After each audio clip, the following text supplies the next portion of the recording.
Merci. Bonjour à tous.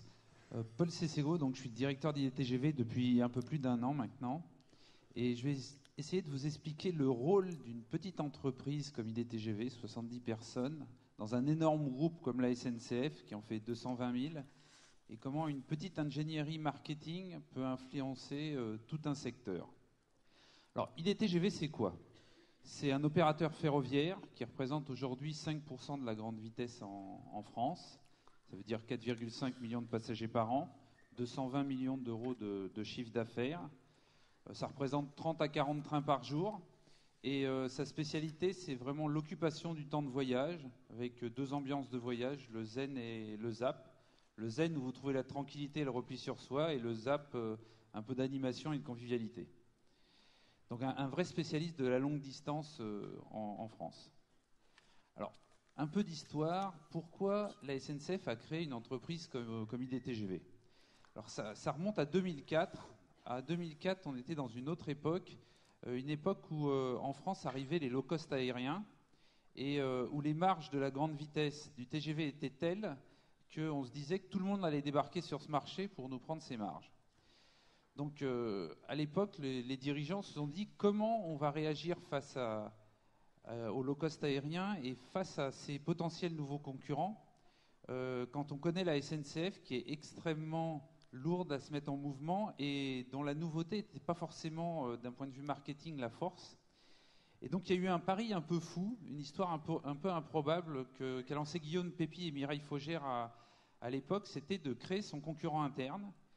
Et créer IDTGV, c'est-à-dire créer une filiale qu'il protégeait en tant que dirigeant, à qui on a donné quartier libre pour faire ce que ferait un concurrent et empêcher les low-cost aériens de trop s'implanter en France.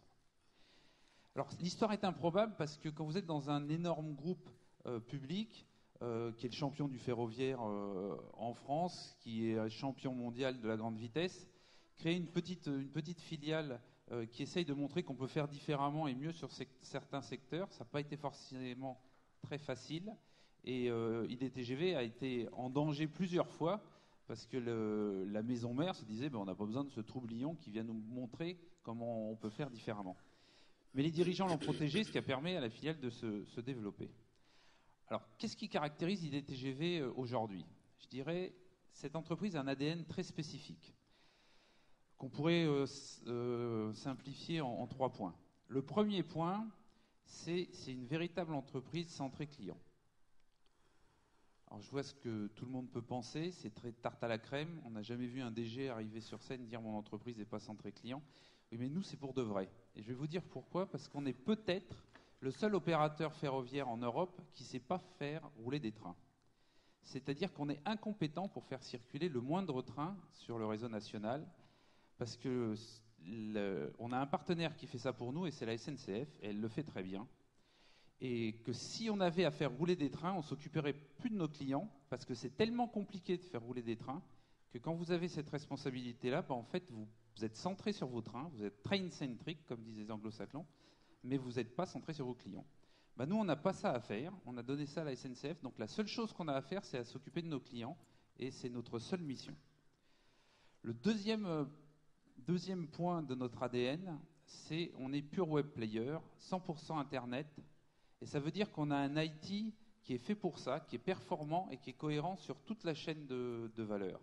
Alors ça nous donne un avantage concurrentiel en distribution qui est certain, mais pas que. Ça nous donne une force pour rentrer dans le monde du digital.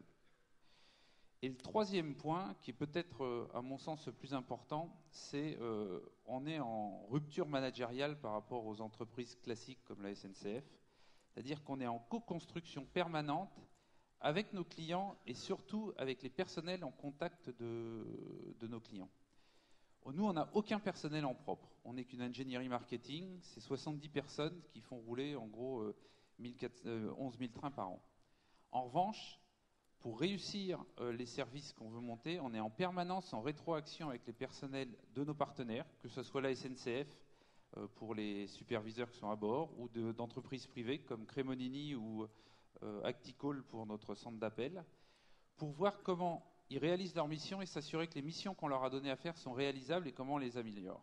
Et cette co-construction permanente et ce pilotage permanent qu'on exerce du central avec les personnels fait qu'on arrive à rendre le service le mieux possible. Et quand on n'y arrive pas, on sait pourquoi et on cherche des solutions.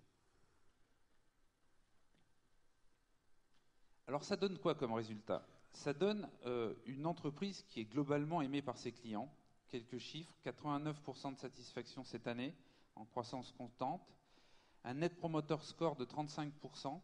Alors un peu de théorie, le Net Promoter Score, c'est un indicateur assez intéressant parce qu'il permet de comparer plusieurs secteurs d'activité et d'entreprise. C'est en gros la réponse à la question, est-ce que vous recommanderiez cette entreprise ou ce service à des amis ou des proches?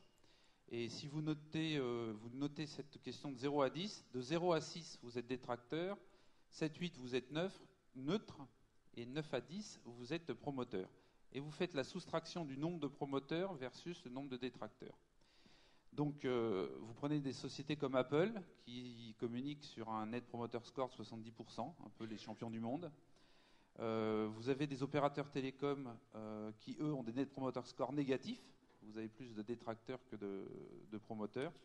Bon, IDTGV est à 35% et c'est généralement plus de 2 fois le score des opérateurs historiques en Europe. Donc ça montre quand même un fort attachement à la marque des clients. On est depuis 2 ans élu service client de l'année dans la catégorie transport. Et pour parler un peu d'économique, on a un taux de remplissage qui est supérieur à celui d'EasyJet. Quand on a vu leur communication en septembre, on avait fait mieux qu'eux sur janvier à septembre et on est proche de 90%. Alors le cœur du sujet, à quoi ça sert une entreprise comme IDTGV à la SNCF? Alors on lit souvent dans la presse que IDTGV c'est un laboratoire. En fait c'est un peu plus que ça et c'est quand même plus complet comme rôle. On a une mission claire au sein du groupe, c'est participer à créer de nouvelles offres de transport ou de services centrés clients et rentables. Alors pourquoi on a cette mission? C'est qu'on a une faculté, c'est on est agile, on est souple et on peut être très rapide, c'est-à-dire time to market. On a aussi une deuxième faculté, c'est qu'on a le droit de se tromper. C'est-à-dire que si IDTGV lance un service ou un produit puis ça s'avère un flop, on peut l'arrêter. Alors il y a un exemple qui est assez flagrant là-dessus, c'est le lancement du produit ID Night, qui était un TGV de nuit avec une animation à bord type boîte de nuit, qui emmenait les clients sur longue distance. Ça a été un succès commercial, c'est-à-dire on remplissait les trains. En revanche, ça a été un flop économique. Du fait des péages qui étaient tellement élevés, on payait de l'argent, on a arrêté les trains. La SNCF, dans la même position, quand elle veut arrêter un train de nuit, et il y a certains trains de nuit, je peux vous dire, qui couvrent à peine un tiers de leur charge en termes de chiffre d'affaires, vous mettez plus de 2 ans pour essayer d'arrêter un train de nuit, et aujourd'hui, vous ne pouvez même plus les arrêter du fait qu'ils sont conventionnés par l'État. Donc c'est une vraie force pour IDTGV de pouvoir tester des choses et de pouvoir les arrêter.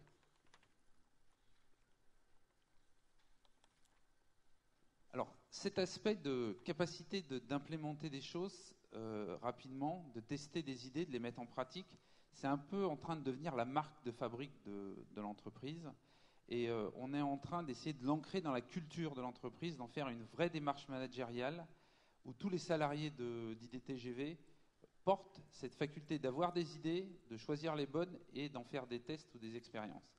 Alors dans le domaine industriel, on pourrait comparer ça, toute proportion gardée bien sûr, à ce qu'a fait Toyota avec le Lean Management ou encore General Electric avec Six Sigma. On essaye d'inventer ce type de méthode pour être capable au niveau du service d'implémenter des choses et de les tester avec la même rigueur et la même pertinence qu'ont pu le faire General Electric ou Toyota dans l'industriel. Alors aujourd'hui, comment ça fonctionne concrètement dans un groupe comme la SNCF? Alors je vous rassure, IDTGV est plus considéré comme le concurrent interne. On a une stratégie partagée avec le groupe et on est en synergie complète avec la stratégie de la grande vitesse de la SNCF. Un peu cette stratégie, elle a 3 volets. Alors pour IDTGV, le premier volet, c'est on exploite une offre, qui est celle d'IDTGV, dont l'objectif c'est d'être un premium en satisfaction client et en rentabilité. Et en fait, notre spécialité est en train de devenir la longue distance, donc les trajets de 3 heures et plus, donc jusqu'à 6 heures, parce qu'on s'est rendu compte que nos prestations de service, notre lisibilité tarifaire et nos ambiances amenaient 40% de gens de plus au train que si TGV faisait la même proposition. Et donc cette mission de conception et d'exploitation d'offres, c'est vraiment la légitimité de la filiale, c'est-à-dire si on est bon là-dessus, ben, on est un opérateur ferroviaire qui dispose de vraies compétences. Le deuxième volet de la stratégie, c'est l'expérimentation, le test. On explore de nouvelles voies. Et on a, en 2012, exploré 2 voies particulièrement structurantes dans le système ferroviaire, qui sont la restauration à bord, et puis le door-to-door, le porte-à-porte. Alors la restauration à bord, c'est en train de devenir un sujet majeur pour IDTGV, parce qu'on essaye, et je pense qu'on va réussir en 2013, à sortir du sandwich SNCF. C'est l'exemple type où on était complètement à côté de la plaque. Quand on interrogeait nos clients, on avait 41% de satisfaits sur la restauration à bord, et ça nous coûtait de l'argent. C'est-à-dire à chaque fois que quelqu'un allait acheter un sandwich au bar, et ben, en plus, le concessionnaire qui est à bord et qui vend le sandwich était subventionné. On est en train de révolutionner le sujet en ayant juste écouté nos clients, qui, pour synthétiser, nous disent nous, on n'a pas besoin de manger quelque chose de très élaboré dans les trains, on veut juste la qualité qu'on trouve chez notre boulanger et à peu près au même prix. Et on est en train de révolutionner d'un point de vue industriel comment on monte à bord des plats frais en permanence et comment on fait en sorte que quand les clients montent à bord, ils soient sûrs d'avoir de la restauration. Puisqu'un des messages forts de nos clients a été, pour 1 sur 4 quand même, un client sur 4 nous disent moi je préfère faire mon sandwich à la maison ou l'acheter en gare juste parce que je n'ai pas confiance en vous. Si je monte dans le train et que je vais aller au bar, je ne suis pas sûr que je trouverai quelque chose à manger. Donc on est en train de reprendre le sujet juste en écoutant les clients et je pense qu'on va sortir du sandwich SNCF en 2013. Le deuxième sujet, c'est le porte-à-porte. C'est le fait que quand vous prenez le train, vous allez d'une gare à une gare, mais ce n'est pas forcément évident de partir de chez vous pour aller à la gare ou d'arriver à une gare et aller à votre destination finale. Donc on a lancé plusieurs tests, notamment des trains plus bus qui vous amènent dans les Alpes en hiver. Donc vous pouvez sur idtgv.com aujourd'hui acheter des billets pour aller aux 2 Alpes, à l'Alpe d'Huez, à Serre-Chevalier, à Briançon, à la Grave. Et vous avez un seul voyage, un seul achat, et avec une correspondance par bus qui est complètement garantie. C'est-à-dire que s'il se passe quelque chose, retard de train ou de bus, IDTGV vous prend en charge. On a fait le même test l'année dernière sur la Corse. Et vous pouvez prendre le train pour aller à Bastia et Ajaccio, avec une correspondance à Marseille par bateau.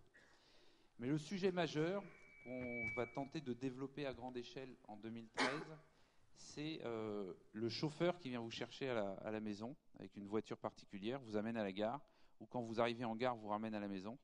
Et ça, ce n'est pas un service premium réservé à des dirigeants, c'est le service pour tout le monde, c'est-à-dire avec un excellent rapport qualité-prix et une grande fiabilité.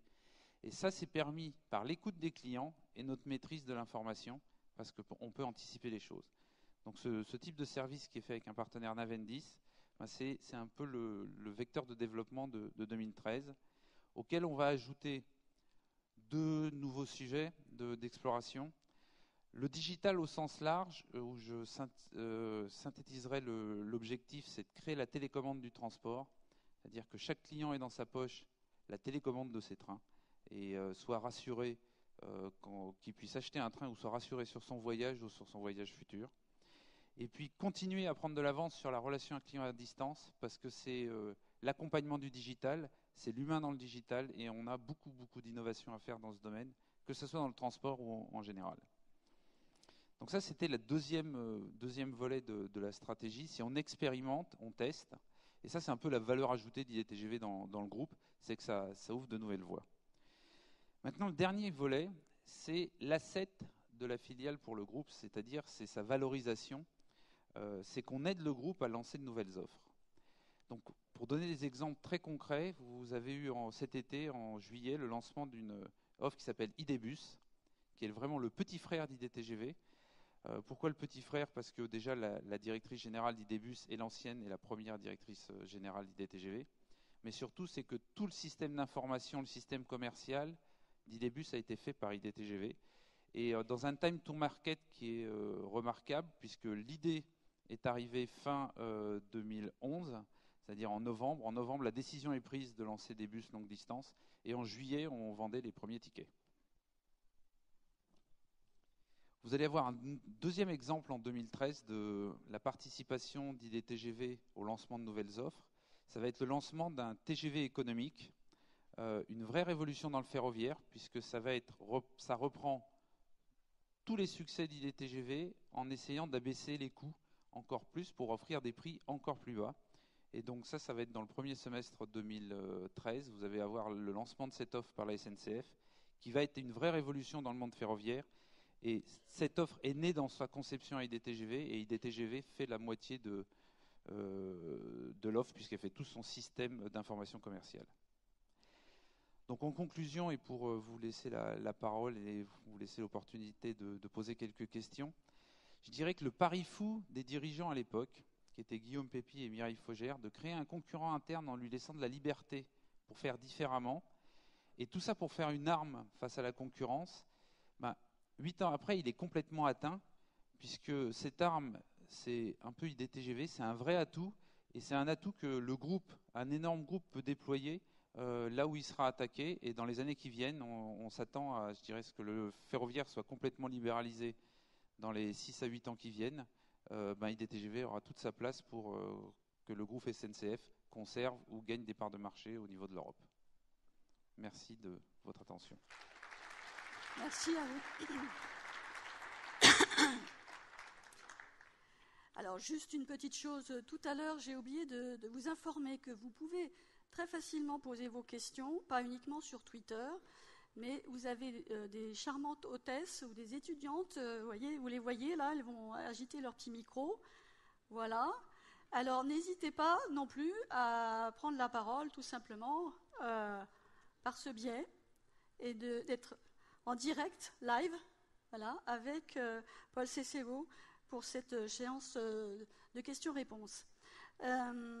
Merci vraiment de votre intervention. Là, on est un petit peu rasséréné parce que tout à l'heure, on avait une vision, la complexité du monde, et là, vous avez trouvé une voie certes parallèle à celle de la SNCF, en tout cas au début, mais ça porte ses fruits. Alors, en dehors de la difficulté pour faire évoluer les mentalités au sein d'une entreprise comme la SNCF, vous avez quand même eu les syndicats il y a 8 ans au tout début. Qu'est-ce qui, aujourd'hui, pourrait vous permettre de réinsuffler à l'intérieur de la maison mère des guidelines en termes de management, en termes d'idées sur le marketing? Est-ce que vous allez redonner à la maison mère, finalement, sous une forme de savoir-faire, ce qu'elle vous a donné la liberté de faire? En fait, il y a je dirais, 2 principales actions qui ont permis de changer l'histoire du IDTGV concurrent interne au IDTGV atout et partenaire pour la SNCF. La première, c'est qu'on a partagé les informations en se disant les choses pour de vrai. Donc je vais vous donner l'histoire d'avant et l'histoire d'aujourd'hui. L'histoire d'avant, c'est quand on disait IDTGV à 89% de satisfaction client ou un net promoter score de 35%. La maison mère disait c'est pas vrai, de toute façon ils comptent pas comme nous. Et puis eux, c'est beaucoup plus simple. On fait exactement les mêmes enquêtes que la SNCF, on fait exactement les mêmes chiffres aujourd'hui. On se partage tout et on comprend pourquoi. Nous, on a ciblé un cœur de clientèle, on s'occupe d'une catégorie de clients et on le fait bien, alors que la SNCF s'occupe de tous les clients et tous les types, et c'est beaucoup plus difficile avec une seule offre de couvrir de manière satisfaisante tous les segments de clientèle. Donc on a compris pourquoi, et donc maintenant c'est admis. Donc il y a une notion de partage pour arriver à faire ça au niveau dirigeant. Mais ce n'est pas là l'essentiel. L'essentiel, il vient du terrain et des hommes. Comme vous avez dit au début, on a eu les pétards, on a eu les syndicats qui disaient ça y est, c'est la privatisation du rail. Et ben aujourd'hui, c'est l'inverse. C'est-à-dire que les personnels SNCF, par exemple, qui travaillent pour IDTGV, quand on supprime un IDTGV parce qu'on se repositionne, comme l'exemple du cas vous avez entendu dans la presse récemment, Lyon et Strasbourg, qui était de la courte distance, on prend plus de trains sur la longue distance, ben c'est les personnels qui viennent râler parce qu'on supprime IDTGV, parce qu'il y a une partie des personnels de la SNCF qui ne veulent plus que travailler avec IDTGV, parce que cette co-construction et le fait qu'on leur donne la parole et qu'on les écoute pour de vrai, et ça c'est très concret, hein, c'est tous les jours, les personnels peuvent nous remonter des informations, ils ont des outils Internet pour ça. Tous les jours, c'est lu, et s'il y a des vraies questions, des vraies suggestions ou des vrais problèmes, ben, nos animateurs de marché reviennent directement vers les personnels, amener les réponses. Ben, ça, quand vous ne l'avez pas dans une entreprise classique où, en gros, je caricature des entreprises hiérarchiques, c'est ben voilà la ligne directrice, tu fais ce qu'on te dit et puis tu ne dis rien, ben, ça change complètement. Ben, les gens veulent travailler avec IDTGV. Autre question, vous avez souligné la particularité, pardon, j'ai mon outil de travail qui me lâche. Vous avez souligné la particularité de votre mode de fonctionnement, c'est-à-dire que vous êtes 80, vous travaillez avec des prestataires et vous faites aussi remonter l'information de vos salariés ou des salariés de la SNCF, si j'ai bien compris. Est-ce que vous faites qu'est-ce que vous tirez finalement aussi des informations qui vous sont remontées par le site? Parce que votre particularité, c'est aussi que tout soit commandé par Internet et qu'on puisse imprimer ses billets directement chez soi. On passe notre temps à regarder comment les clients utilisent notre site, à analyser ce qu'ils nous disent dans notre call center, à analyser leurs réclamations. Et d'ailleurs, ça va donner lieu à une refonte du site en 2 étapes parce qu'il y a un certain nombre de dysfonctionnements, de choses qui ne sont pas claires, de choses qui sont anxiogènes. Et il faut qu'on arrive à rassurer les clients. Je vais juste vous donner un exemple qui est très caricatural, mais qui est réel. Aujourd'hui, si vous prenez IDTGV avec un petit animal, on va dire un chat dans une boîte, bah, c'est gratuit. Et sur le site, on a juste mis, si vous prenez IDTGV avec un gros animal, bah, c'est payant. Bah, il y a des gens qui sont tellement anxieux de prendre le train avec leur animal, bah, qui payent même quand ils ont un tout petit animal. Et donc, parce que c'était pas clair, notre message n'était pas clair. Donc, il faut qu'on clarifie ça. Si vous voyez avec un chat, bah, vous n'avez pas besoin de payer, quoi. C'est une bonne chose pour la marge, mais enfin, ce n'est pas une très bonne chose pour la communication vis-à-vis de la clientèle. Peut-être une question dans la salle. Est-ce qu'on peut regarder un petit peu une question dans la salle? Oui. Ah. Vous pouvez vous présenter? Merci. Michel Picardi, président de la DTM Rhône-Alpes. Je suis un grand utilisateur de TGV en France, et puis aussi en Italie et en Hollande. Je dois dire que je suis convaincu que votre révolution est importante en interne vis-à-vis de la SNCF parce que vous avez bousculé une culture. Du point de vue consommateur que je suis, je peux vous dire que je ne vois pas la différence. C'est-à-dire que j'ai pris des TGV par hasard parce que ça tombait sur un horaire qui me correspondait. Je prends déjà mes billets par Internet depuis des lustres parce que je suis grand voyageur. Que je suis monté dans un wagon IDTGV. Il y avait certes une signalétique, mais je n'ai pas perçu des choses sensiblement différentes. Je veux dire, vous prenez le train pendulaire entre Rome et Naples ou un train entre Bruxelles et Amsterdam, là vous voyez vraiment que c'est un autre train. Donc qu'est-ce qu'il en est de votre différenciation par rapport à un TGV classique? La différenciation vient essentiellement du segment de clientèle à qui on s'adresse. De ce que je comprends, vous n'êtes pas le segment de clientèle qu'on vise parce que vous êtes extrêmement fréquent. On peut faire un test. Hein. Qui est-ce qui a pris déjà IDTGV? Vous déplacez pour des motifs professionnels. Alors, vous avez beaucoup de prospects quand même dans la salle. Hein. Bon, excusez-moi. Et effectivement, vous avez aujourd'hui un client sur 5 qui prend IDTGV par hasard. C'est-à-dire qu'ils ont été sur voyagesncf.com, ils ont cherché un horaire, ils ont vu un prix intéressant, ils ont acheté IDTGV. Donc ça fait partie de nos travaux, c'est d'arriver à faire que les gens choisissent IDTGV et de démarquer le plus possible IDTGV de l'offre classique qui est TGV. La différenciation se fait essentiellement par les services à bord, la capacité de vous garantir le calme. Le zen est un motif d'achat pour un client sur 4. On a 25% de nos clients qui viennent sur IDTGV juste pour avoir un voyage tranquille dans le silence et le repli sur soi. Ce qui est un vrai succès et qui n'est pas évident à reproduire parce que TGV a essayé de le reproduire sur notamment le TGV Rhin-Rhône avec le lancement de l'espace calme. Ben, le management du service, ça ne se fait pas aussi facilement et ce n'est pas forcément aujourd'hui une réussite sur le Rhin-Rhône. Merci de cette question. Une autre question dans la salle d'un utilisateur d'IDTGV ou non? Peut-être sur aussi la prochaine étape, c'est-à-dire qu'il y a quand même tout ce que fait la SNCF et IDTGV ou voyagesncf.com, quand même, qui est aussi un grand succès dans son domaine. C'est lié aussi à l'ouverture de la concurrence au niveau européen. Quelle va être la prochaine étape peut-être pour vous? Comment vous allez intégrer et comment vous allez tirer profit de ce que vous avez expérimenté face à la concurrence maintenant européenne? Je dirais face à la concurrence, tant que la grande bataille n'a pas commencé, on n'est pas en capacité de dire exactement ce qu'on va faire. Néanmoins, on se prépare de deux manières. Un, c'est en étant toujours le plus excellent possible en France, donc en maîtrisant notre métier. Et il y a vraiment cette notion de légitimité, parce qu'on le fait tous les jours et qu'on a tous les jours des clients dans nos trains, on sait de quoi on parle. Et le deuxième aspect, c'est en développant encore plus cette agilité pour être capable de réagir extrêmement vite quand on saura qu'un concurrent va nous attaquer. Alors, on a déjà des signes, hein. Il n'y a pas de secret. On sait que les Allemands, par exemple, ont commandé des rames pour aller sur Londres à l'origine. Ils voulaient aller à Londres pour les Jeux Olympiques. Bon, ils ont du retard dans les livraisons des rames. Bon, ma conviction tout à fait personnelle, c'est qu'ils n'iront pas à Londres, ils iront à Paris. Donc le jour où ils attaquent, je dirais, des relations directes sur Paris, ben, peut-être qu'IDTGV aura un rôle à jouer pour contrer leurs attaques. Voilà.